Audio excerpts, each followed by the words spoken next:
ಹಿಂದೂ ಬಾಂಧವರ ಒಗ್ಗಟ್ಟು ಮತ್ತು ಏಳಿಗೆಯ ಮಹಾಸಂಕಲ್ಪದಲ್ಲಿ 19 ಅಡಿ ಎತ್ತರದ ಶಿಲಾಮೂರ್ತಿ ಪ್ರತಿಷ್ಠೆ ಹಾಗೂ ಬ್ರಹ್ಮಕಲಶೋತ್ಸವದ ಪ್ರಯುಕ್ತ ವಿವಿಧ ಧಾರ್ಮಿಕ ಸಾಂಸ್ಕೃತಿಕ ಕಾರ್ಯಕ್ರಮಗಳು ಮಾರ್ಚ್ 31 ರಿಂದ ಏಪ್ರಿಲ್ 2ರ ತನಕ ಶ್ರೀ ಕ್ಷೇತ್ರ ಶಂಕರಪುರದಲ್ಲಿ ಜರುಗಲಿಕ್ಕಿದೆ ಎಂದು ಶ್ರೀ ಕ್ಷೇತ್ರ ಶಂಕರಪುರ ದ್ವಾರಕಾ ಮಹಿಮಠದ ಪೀಠಾಧಿಪತಿ ಶ್ರೀ ಸಾಯಿ ಈಶ್ವರ್ ಗುರೂಜಿ ಹೇಳಿದರು. ಸುಮಾರು 11 ವರ್ಷಗಳಿಂದ ಧಾರ್ಮಿಕ ಸಾಮಾಜಿಕ ಸೇವಾ ಕಾರ್ಯಕ್ರಮಗಳನ್ನು ಶ್ರೀ ಕ್ಷೇತ್ರದಲ್ಲಿ ಮಾಡಿಕೊಂಡು ಬರಲಾಗ್ತಾ ಇದೆ.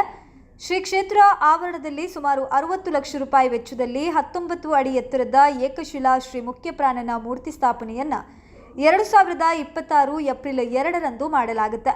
ಶ್ರೀ ಮುಖ್ಯಪ್ರಾಣನ ಮೂರ್ತಿಯನ್ನು ಮಾರ್ಚ್ 14ರಂದು ಉಡುಪಿ ಜೋಡುಕಟ್ಟೆಯಿಂದ ಭವ್ಯ ಮೆರವಣಿಗೆಯಲ್ಲಿ ಶ್ರೀ ಕ್ಷೇತ್ರಕ್ಕೆ ತರಲಾಗುತ್ತೆ.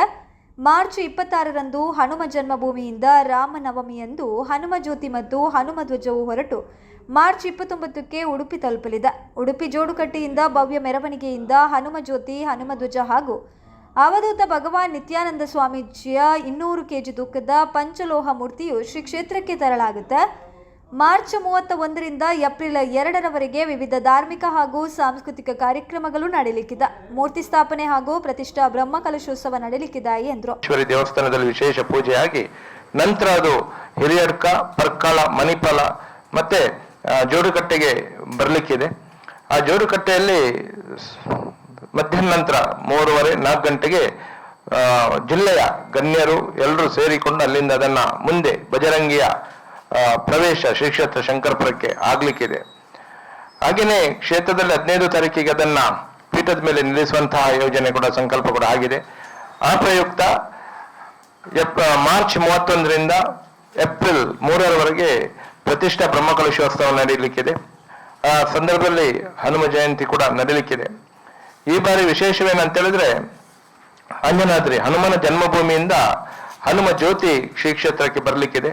ಪ್ರತಿ ವರ್ಷನೂ ಕ್ಷೇತ್ರದಲ್ಲಿ 3 ದಿನದ ಉತ್ಸವ ನಡೀತದೆ ಹನುಮ ಜಯಂತಿಯ ಸಂದರ್ಭದಲ್ಲಿ. ಆಗ ಅಂಜನಾದ್ರಿಯಿಂದ ಧ್ವಜ ಹೊರಟು ಕ್ಷೇತ್ರಕ್ಕೆ ಬಂದ ನಂತರ 3 ದಿನದ ಉತ್ಸವ ನಡೀತದೆ. ಈ ಬಾರಿ ವಿಶೇಷ ಏನಂತ ಹೇಳಿದ್ರೆ ಹನುಮ ಧ್ವಜದ ಜೊತೆಗೆ ಹನುಮ ಜ್ಯೋತಿ ಬರ್ತದೆ. ಹಾಗೇನೆ ಆಂಜನೇಯನ ಕೈಯಲ್ಲಿ ಕೊಡುವಂತ 5 ಫೀಟ್ ಎತ್ತರದ ಗದೆ, ಇದನ್ನ ಅಂಜನಾದ್ರಿಯಲ್ಲಿ ಪೂಜೆ ಮಾಡಿ ತರುವೆಂಬ ಸಂಕಲ್ಪ ಕೂಡ ಮಾಡಿದೆ. ಅದರ ಜೊತೆಗೆ ಕ್ಷೇತ್ರದಲ್ಲಿ ಭಗವಾನ್ ಅವಧೂತ ನಿತ್ಯಾನಂದ ಸ್ವಾಮಿಗಳ 200 ಕೆಜಿ ತೂಕದ ಪಂಚಲೋಹದ ಮೂರ್ತಿ ಕೂಡ ಇದೇ ಸಂದರ್ಭದಲ್ಲಿ ಮೆರವಣಿಗೆಯಲ್ಲಿ ಸಾಗಿ ಬರಲಿಕ್ಕಿದೆ. ಇದು 29 ತಾರೀಕಿಗೆ ಕ್ಷೇತ್ರಕ್ಕೆ ಬರುತ್ತೆ. ಈ ವಿಚಾರವಾಗಿ ತಮಗೆ ಮಾಹಿತಿ ಮತ್ತೆ ಆಮಂತ್ರಣವನ್ನ ಕೊಟ್ಟಿದ್ದೇನೆ.